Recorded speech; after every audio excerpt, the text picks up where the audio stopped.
depending on where you're joining us from. So welcome to today's Tools and Solutions webinar. This webinar is organized by the Green Commodities community. Today, we will share with you what are innovative financial mechanisms and how those instruments can support the transition to sustainable agriculture, specifically in the context of Brazil. I would like to welcome warmly and introduce our expert, Raquel Marques da Costa. So Raquel is a forest and agriculture finance specialist at the Climate Finance Unit of UN Environment's program. And before handing over to Raquel, who will walk us through the agenda, I wanted to mention that this workshop will be in English, but for those of you who prefer to listen to it in Spanish, we have the interpretation service.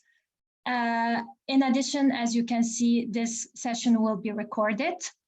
And before giving the floor to Raquel, I would kindly ask you to present yourself in the chat box. So if you could share with us your name, organization, and where you're joining us from. This way, we will have a flavor of who's with us today. So thank you again for joining us, and the floor is yours, Raquel. Thank you so much, Alexandra. Thank you for the Green Commodities community to invite me to talk today. And also I would thank Alexandra and Federica for all the support. And thank you all for being here today to listen to this content that I prepared, which I would like to, just let me, okay. To highlight that I will go briefly explaining the innovative financial mechanisms and how, as Alexandra was saying, how is it used to the transition to sustainable agriculture. I will focus here in the context of Brazil, specifically in soy and livestock sectors. And I'd like to do a disclaimer first that considering the time constraint, this workshop will focus to raise the level of awareness of the theme. I won't be going into too much details of the operations of the innovative mechanisms that have been launched for the past few years here. This is our agenda for today, so I'll try to go through all these topics.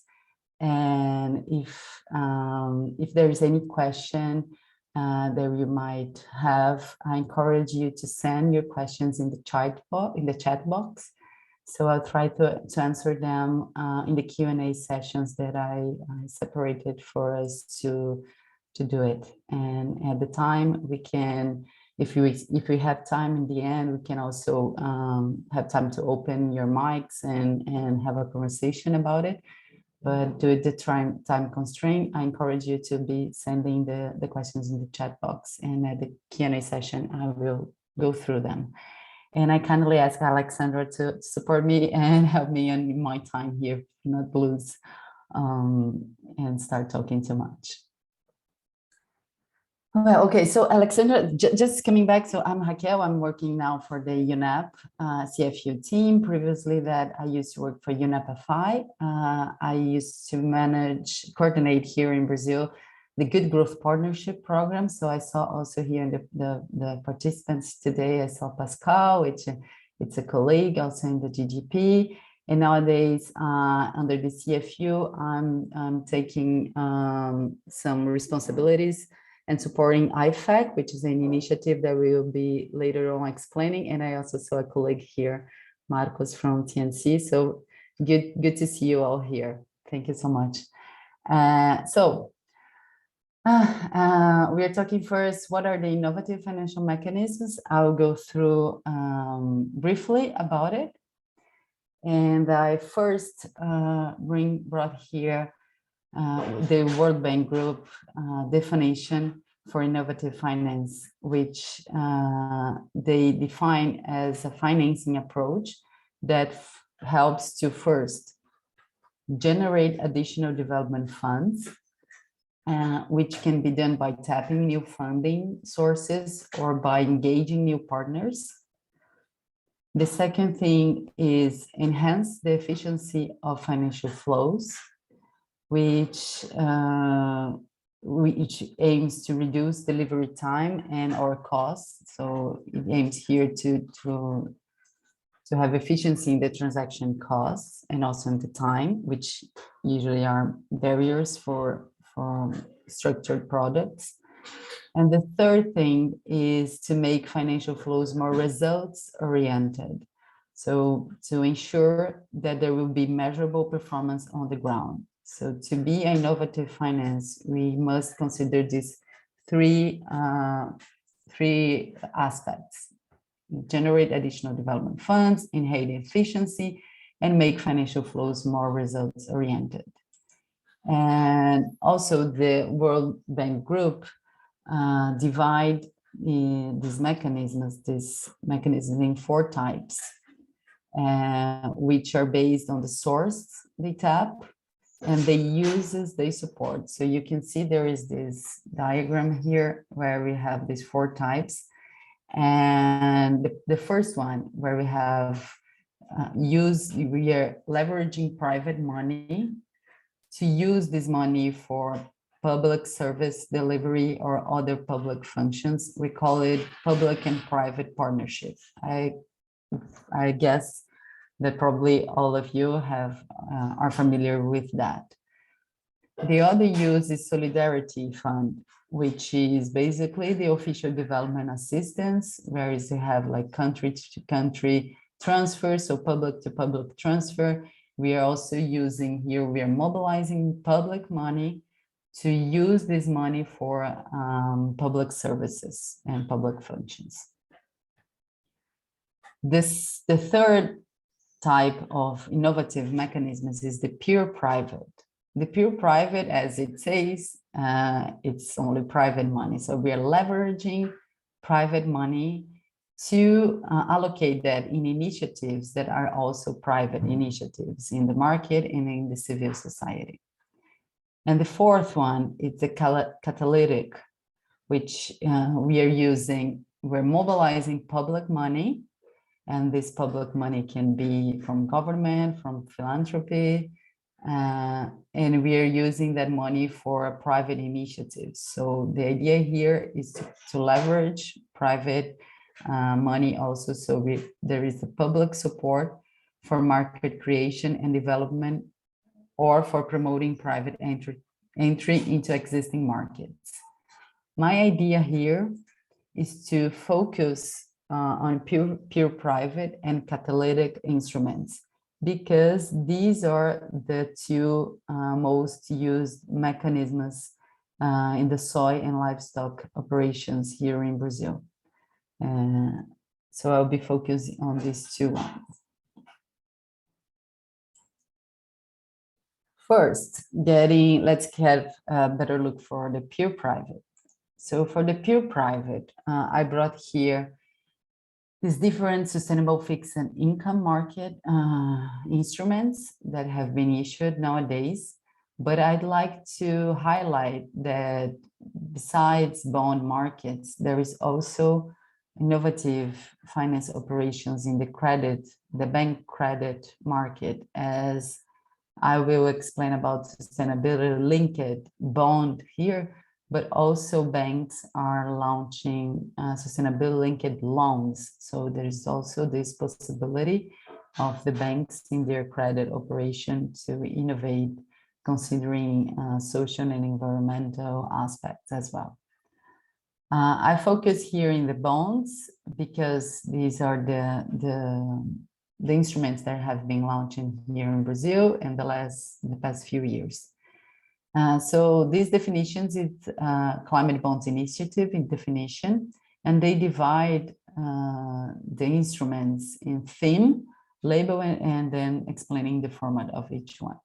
The theme, they call it this acronym of GSS+, which consider GSS, which basically is the acronym for Green, Social, and Sustainability.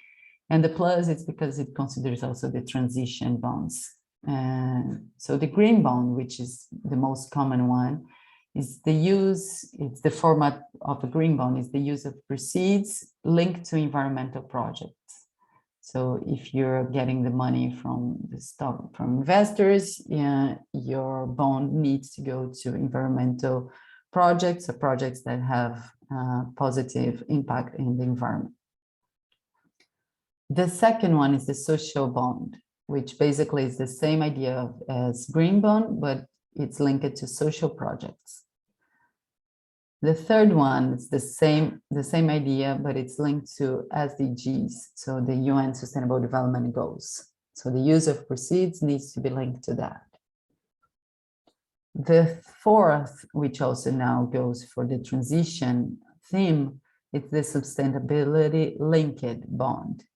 When you have a bond that is tied to ESG targets, so the company that it's issuing that bond will show to the market some ESG targets, can be environmental or social or both targets. And if they achieve those targets, the coupon will have could vary. So you can have a variation. The coupon could step up or step down if you achieve or not achieve those targets.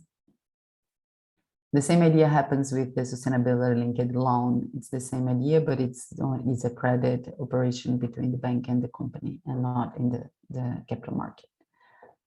And the transition, then the last one is the transition bond, which it's the use of proceeds linked to projects, which specifically help firms.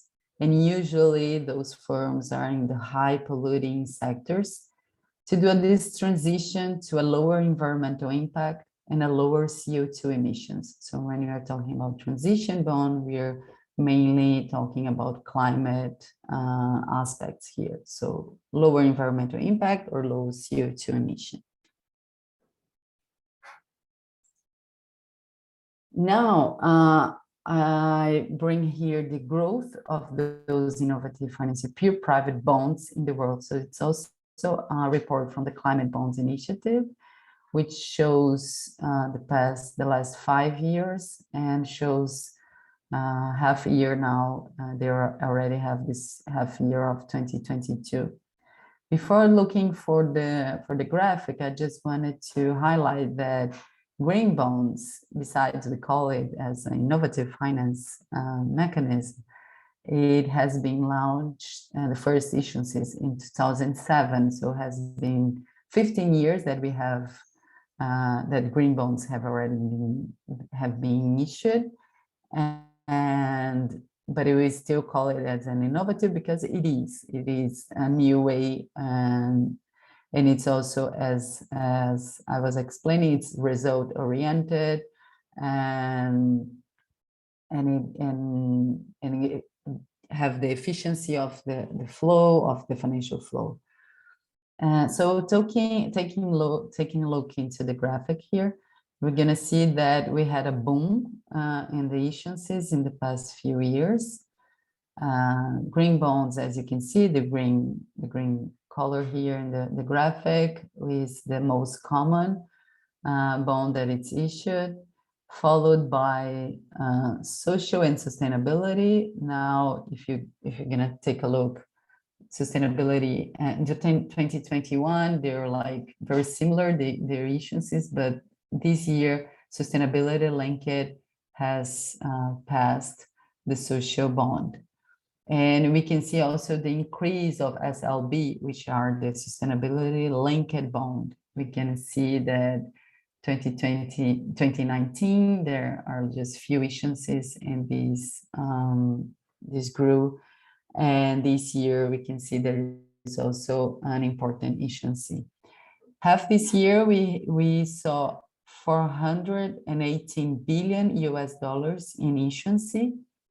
The CBI report highlights that actually we had a decrease, 27% decrease year over year comparing half year 2022 to half year 2021.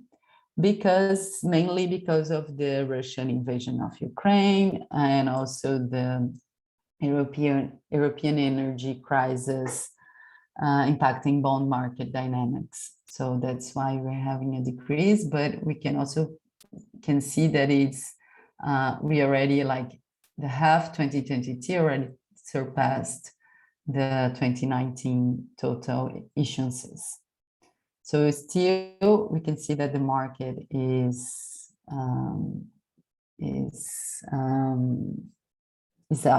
there, like it's happening. So here in Brazil, so focusing now in Brazil, this is a last year report of the Climate Bonds Initiative, and they're showing here that Brazil, the report also says that the Brazilian sustainable debt market has grown in the last 7 years. And for instance, in 2020, there were 43 operations totaling almost $6 billion US. And in 2021, so 1 year after, with this number increased to 109 operations labeled with some type of ESG tag, and reaching $16.5 billion US.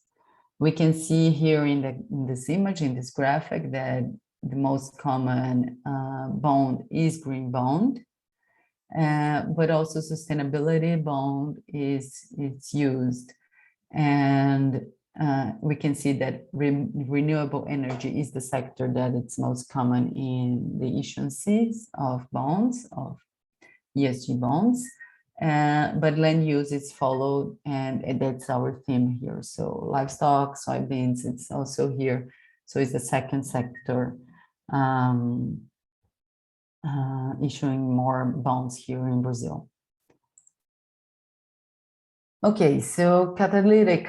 So first, well, I explained about the pure private, so I focus in the bonds, and now the catalytic instruments. The catalytic instruments, when we're talking about it, we are mainly talking and discussing about blended finance. So blended finance, let me save my chat here. Okay, are you guys still listening to me? Okay, because okay, great. I cannot see you, and that's why I was taking a look at the chat. But if you miss, if my internet is broken or anything, you can just someone unmute and let me know, please. Okay, so blended finance. So now I brought here the definition from Convergence, which is a consultancy that supports and have databases about blended finance around the world. And they define blended finance as is the use of catalytic capital to increase private sector investment. So we are using catalytic, and the catalytic capital is from government or philanthropic sources to leverage private sector, private capital. We can see here in the image. So we are using development fund to mobilize private capital. Private capital will still be searching for market rate return, and the development funding will be will be giving money as a concessional money. So we'll have the blended finance structures. I will later on explain a little bit better. I highlighted here sustainable, these two words, sustainable development, because when we are talking about blended finance, we are talking that these instruments, they need to solve urgent global problems, and they must considering the sustainable development initiatives. We're not talking about any type of other initiatives or problems to be solved, which brings me here to the key characteristics of a blended finance transaction, which also it's a Convergence definition that these three key characteristics are: we need to leverage. So a blended finance will leverage money from the commercial capital, will be mobilized by concessional capital, so we'll be leveraging private capital. Also, another characteristic is the impact, which when I was saying about the sustainable development priority of the blended finance, so we need so the underlying activity needs to contribute to SDGs in developing countries. This is the second characteristic. And the third one is return. So the transaction expected it expects a positive financial return, and it will range from the concessional to market rate, and will also depends if the type of the private sector on how much it will be this market rate that will be in that deal. So we have these three characteristics that all blended finance transactions must consider.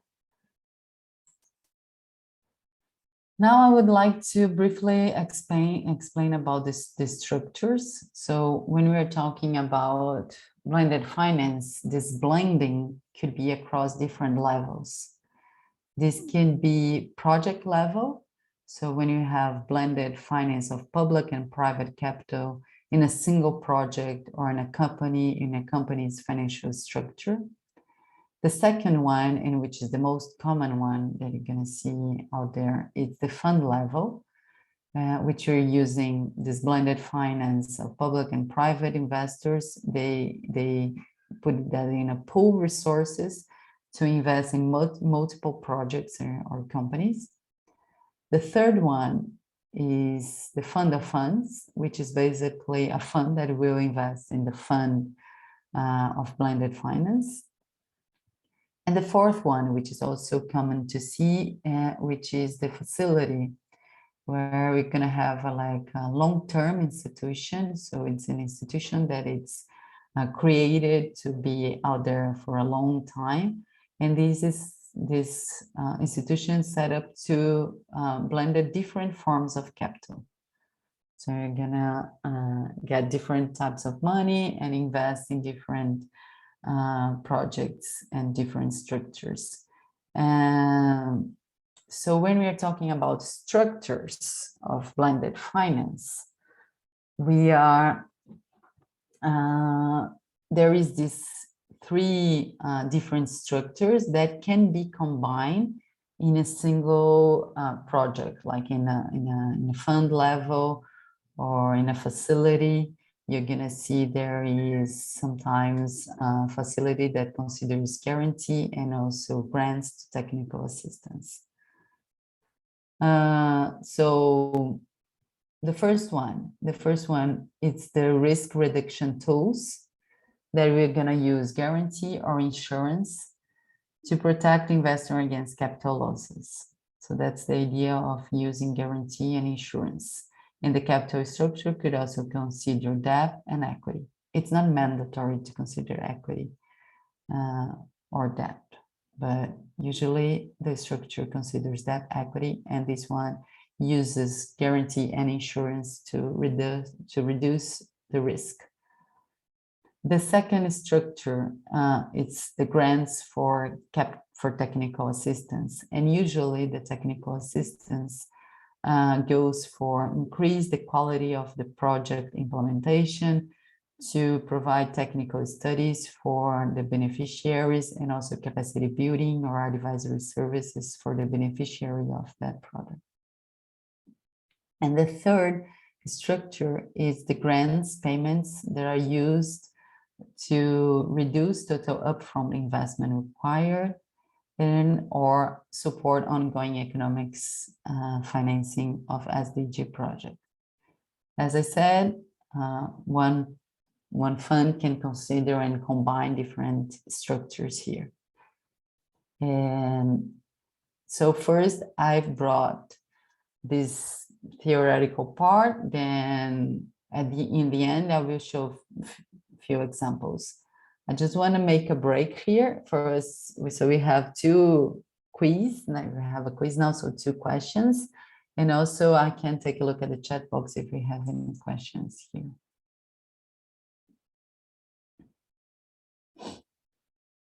I don't know, Federica, if you would like to. Sure, thank you. Thank you.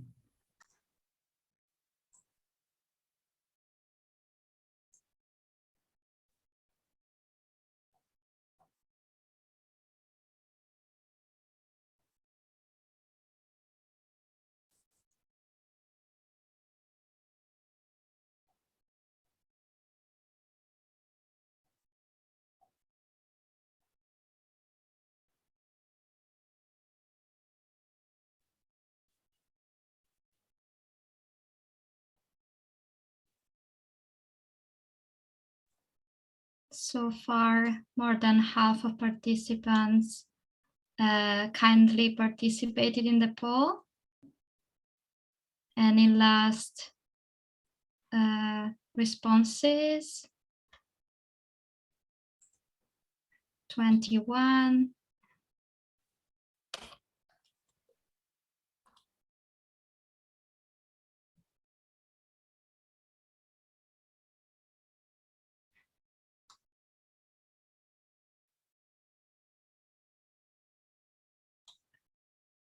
Yeah, I think we reached the majority. Raquel, would you like If you to wanna- move to the second question or comment on the results of the first one? We can go the second one and then I commented both of them because I have another slide that Great, thank you. I can still see the result. Oh no, okay.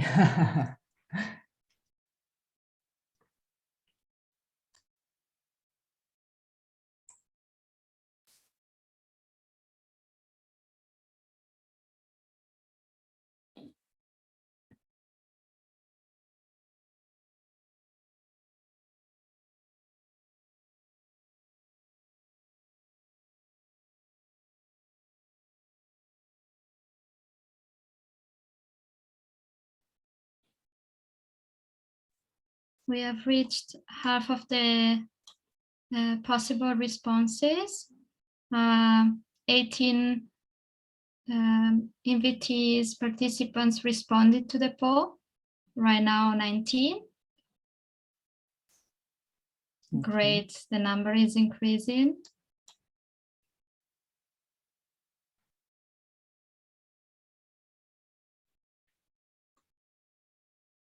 And yes, Raquel, please let me know. Would you like to go back to the first question? Can you come back and then we can see the results or? Great, thank you. Thank you everyone for participating. Yes.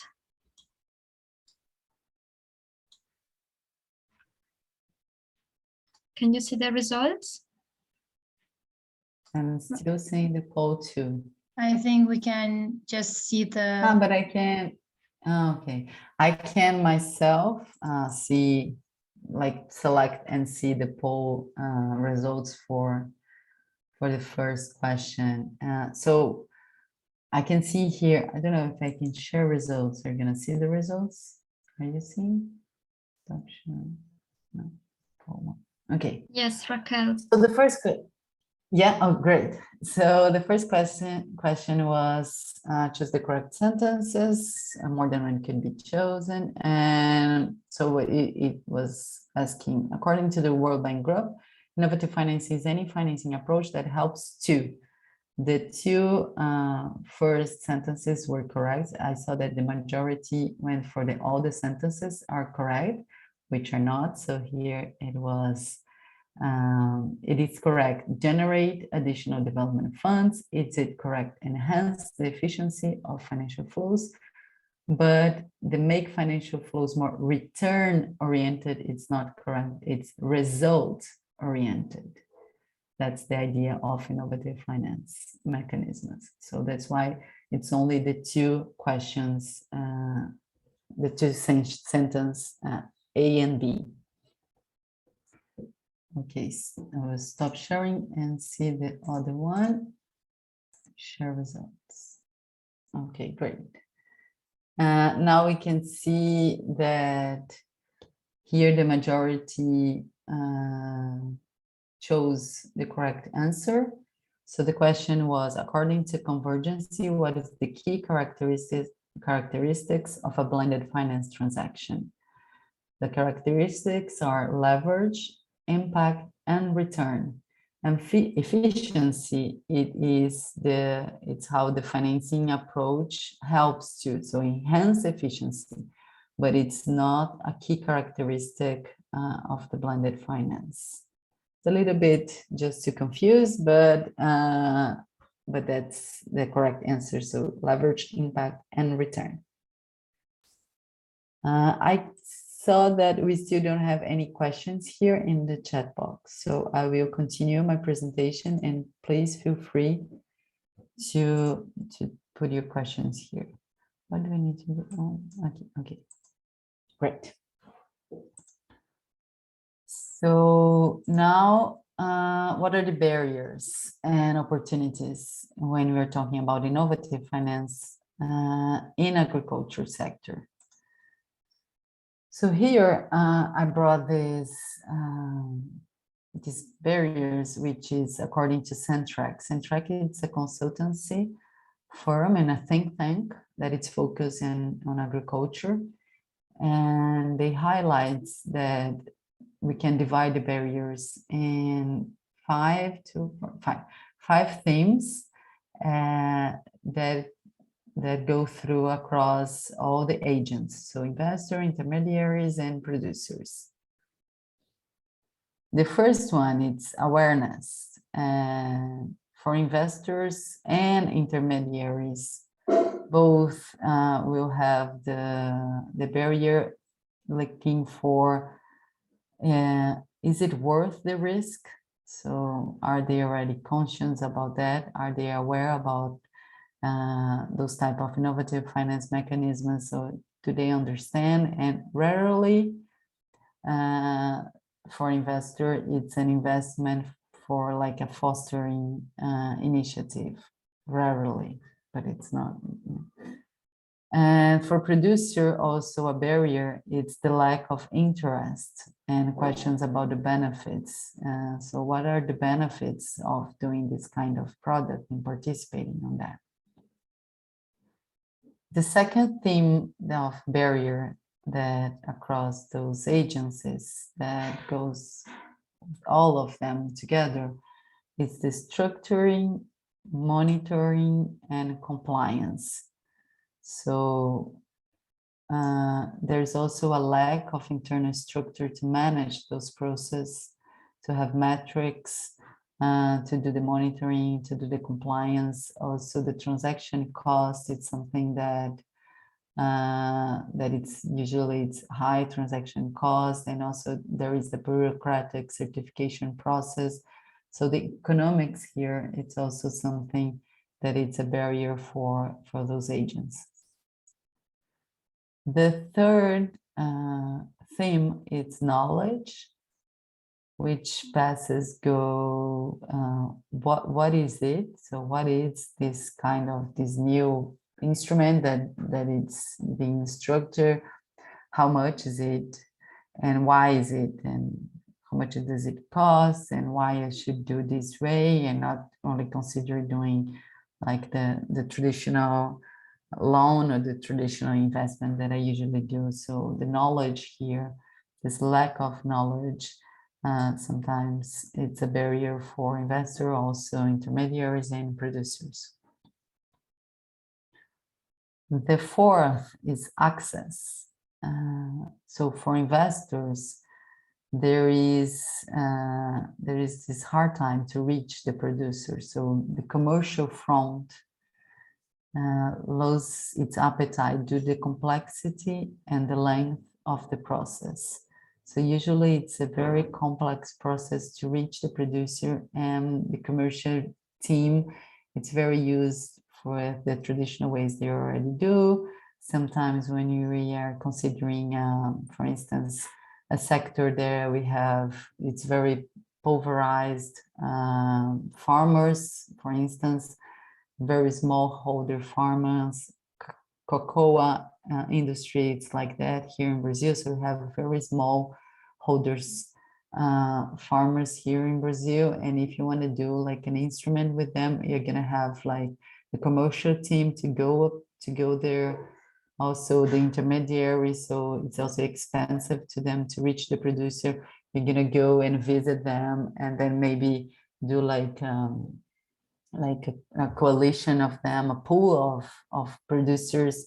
So you have like material amount and volume of hectares and production to launch an instrument for them.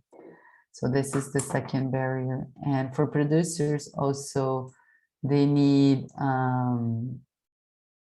scale, people, knowledge, and infrastructure to provide transparency and reach funding sources. So the producer, it's also to access this money, it's not easy.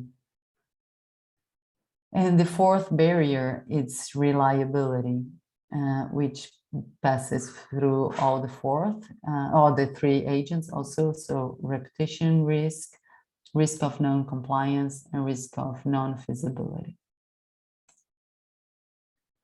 And opportunities. So according to TNC, there is 30 billion investment opportunities to support farmers in sustainable production of cattle and soy here in the Amazon, Cerrado, and Chaco, which is a biome here nearby, here in the South America. So there is this opportunity in sustainable agriculture, specifically in cattle and soy. And when we're talking about this opportunity, we're also looking for the soy that could expand without further habitat loss. So expand the soy in already cleared pasture lands, and also do some sustainable intensification in beef and leather, while freeing up pasture lands for expansion of soy and other agricultural products.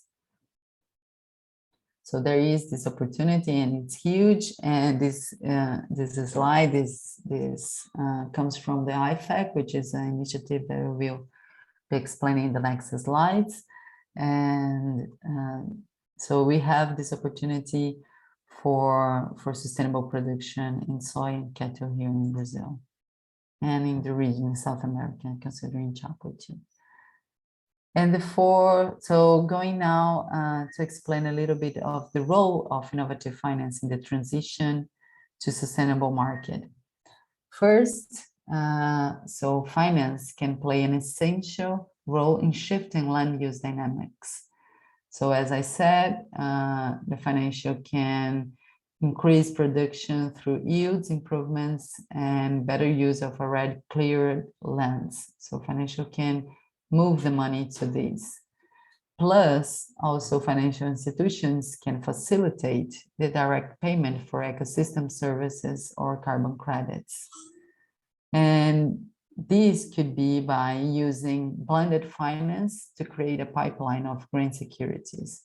So that's the role of innovative finance in agriculture. And innovative finance can be also one piece of the puzzle for sectoral transition. This is also an IFAC, it's according to IFAC. So there is these drivers of sustainability transition, and that goes through transparency and monitoring, investor ESG requirements, jurisdiction green growth initiatives, market access, and innovative finance, giving new products to grow sustainable production. And it's also important to highlight that innovative finance, it's also an area, it's like a common ground across industry, producers, and governments. So that's the role of financial institutions and the innovative finance in agriculture sector. Now I just want to go briefly about the Brazilian soy and livestock operations here in Brazil. They are using those types of mechanisms.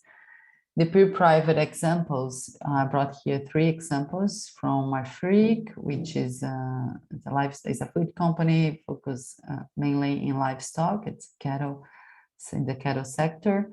And they issued in 2019, $500 million in a sustainable transition bond, which the use of proceeds was to raise funds for the acquisition of cattle produced in the Amazon biome only from suppliers that respect the Marfrig's environmental criteria.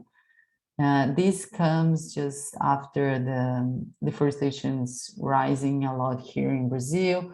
So Marfrig, JBS, and others from the cattle sector started looking for enhancing their processes to guarantee free deforestation-free suppliers and when they're buying their meat, the cattle. The second one, it's an example from the soybean sector. So SLC Agrícola is a grain and fiber producer. It's mainly cotton, soybean, and corn. They issued in 2020 $100 million green bond. And the use of proceed here was invest in eligible projects approved and included in their SLC digital agriculture, low carbon and soil conservation, and green fertilizer programs. So also very specific, as it's required when you're issuing a green bond, projects for environmental impact, positive impact.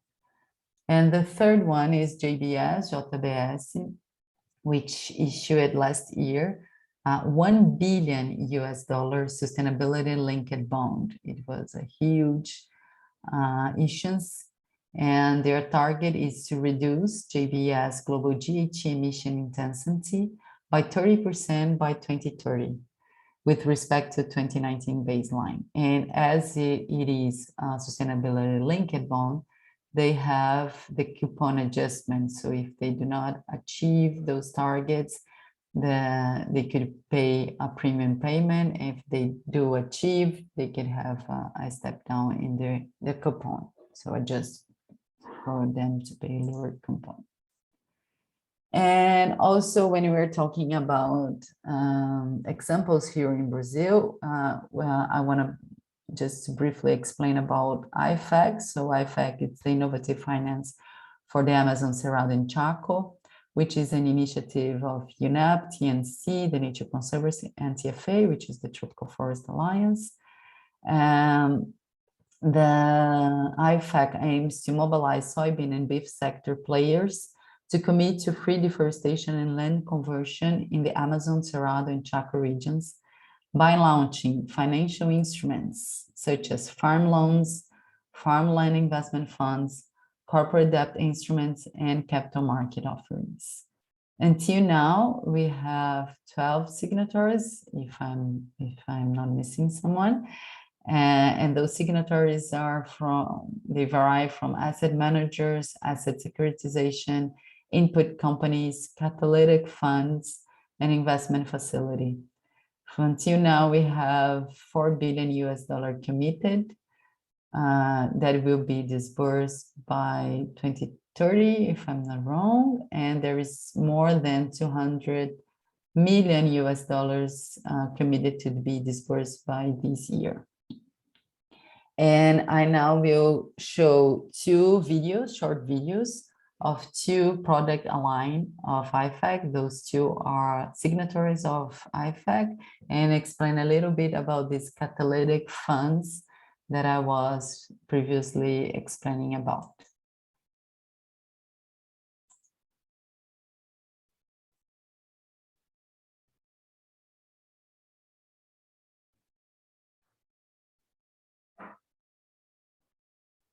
Feeding a growing world population while reducing greenhouse gas emissions from deforestation necessitates a transition to sustainable agricultural production. The Partnership for Forest Protection and Sustainable Agriculture aims to finance this transition by unlocking $1 billion in public and private capital through partly mitigating the risk for lenders, farmers, and companies in the agricultural value chain.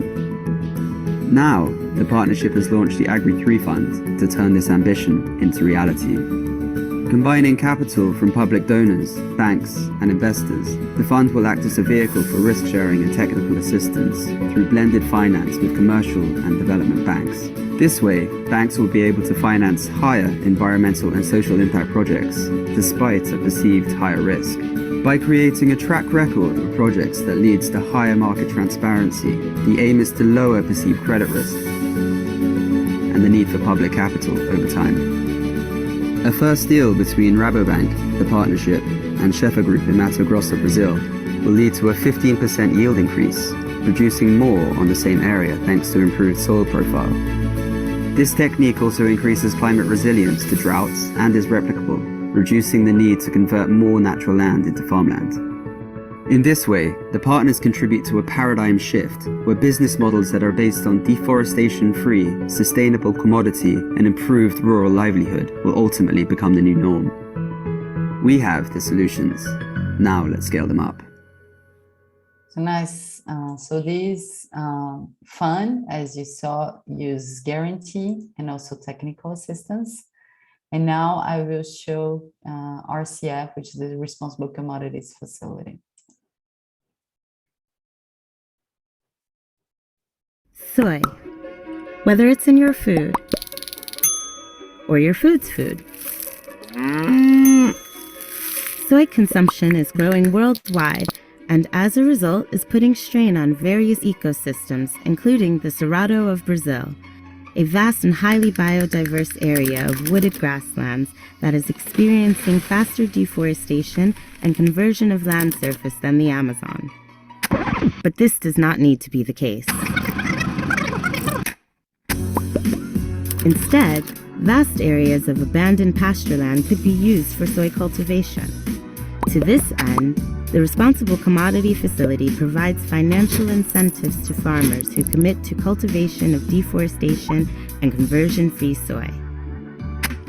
The facility will be funded by the issuance of bonds in the rapidly growing green bond market and will lend to a large number of farmers. Capital will be dispersed in partnership with traders and other partners, with bespoke blended finance facilities mitigating the risk for the broader capital markets. The facility will provide bondholders with risk-adjusted returns and a means to fulfill ESG commitments, and operations will be overseen by an independent environment committee. The grain produced will be offered in a dedicated exchange to feed the growing demand for zero deforestation supply chains. In an initial phase, the facility plans to allocate over $1 billion to trigger market transformation on a landscape level, and this will create a sustainable financial model that can be replicated and scaled. The Responsible Commodity Facility, financing the expansion of soy in a more responsible way.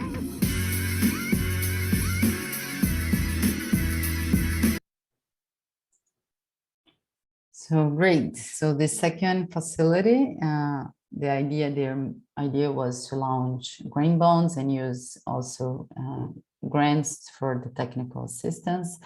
I know that RCF started doing the structure before the pandemic, the COVID-19 pandemic, and then now they have started disbursing the money. And I think they changed a little bit from the green bond perspective idea, but they maintain the same structure of grant and using also technical assistance. So Q&A session, I think I'm on time. I don't know if there is any comment and any question here. There is one question/comment from Terence in the chat box. Okay, Terence says, when working with small producers in a landscape and aggregation costs of disparate groups, farmers not also a barrier. Working with more in a landscape aggregation costs not also a barrier as distinct from access.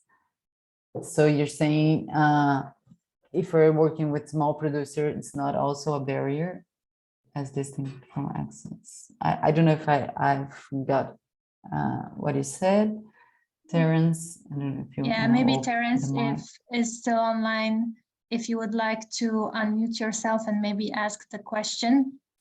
Yeah, you mentioned the cost of, well, the exercise of building a coalition of actors in a landscape. So under access, but access to me means more being able to reach them in the sense of very remote groups. So what about the cost of bringing these different actors together? That has a cost as well. I'm just wondering if that should be listed as a barrier. Yes, yes, I agree with you. Yeah, it is a barrier.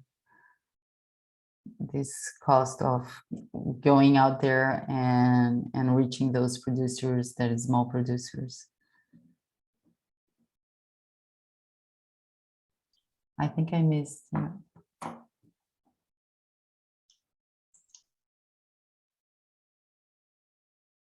I don't know if there is anyone else that would like to open its mic and contribute, or just ask a question or just comment something.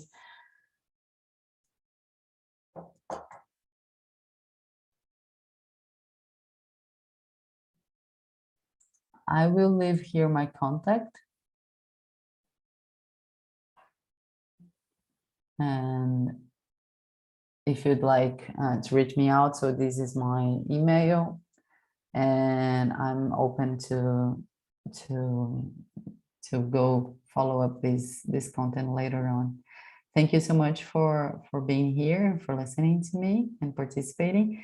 I will come back to Alexandra then for her to close the webinar. Thank you.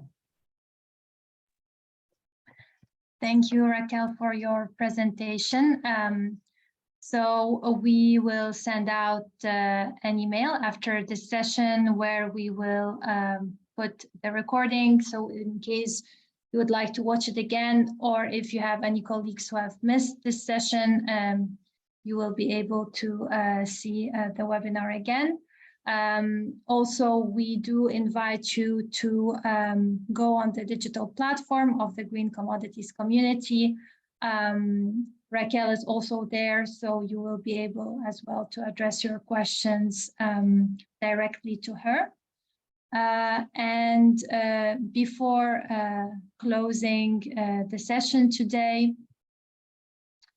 and for our lessons learned, I wanted to ask you if you could share one thing you would do differently in your project or work based on what you have learned in this webinar. And Federica also shared the question in the chat box.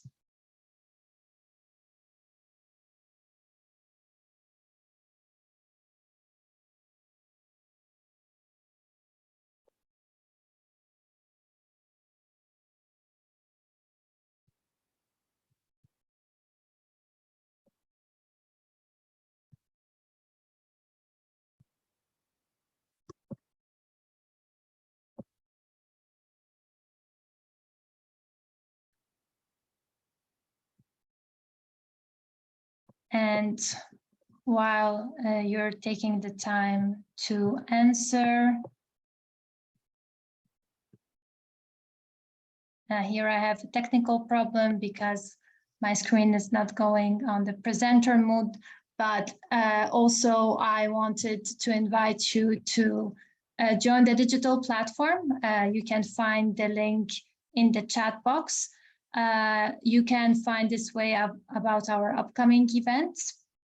So we will have another event in the second half of October. It will be about managing deforestation risks in portfolios of banks. This webinar will be also delivered by UN Environment. And we also have a range of other events which we invite you to join.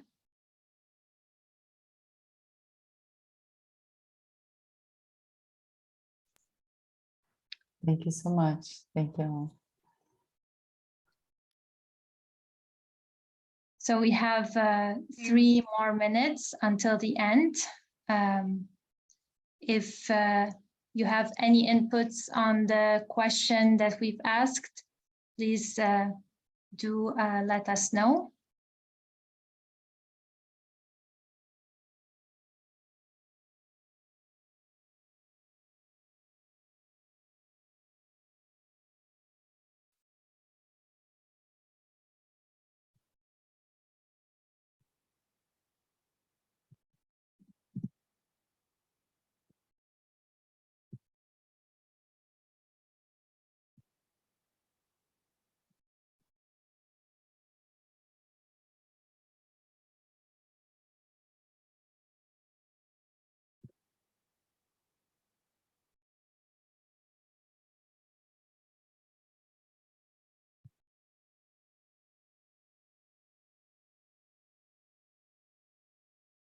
So thank you everyone for your time and for joining us today. Have a good rest of the day, afternoon, and see you soon.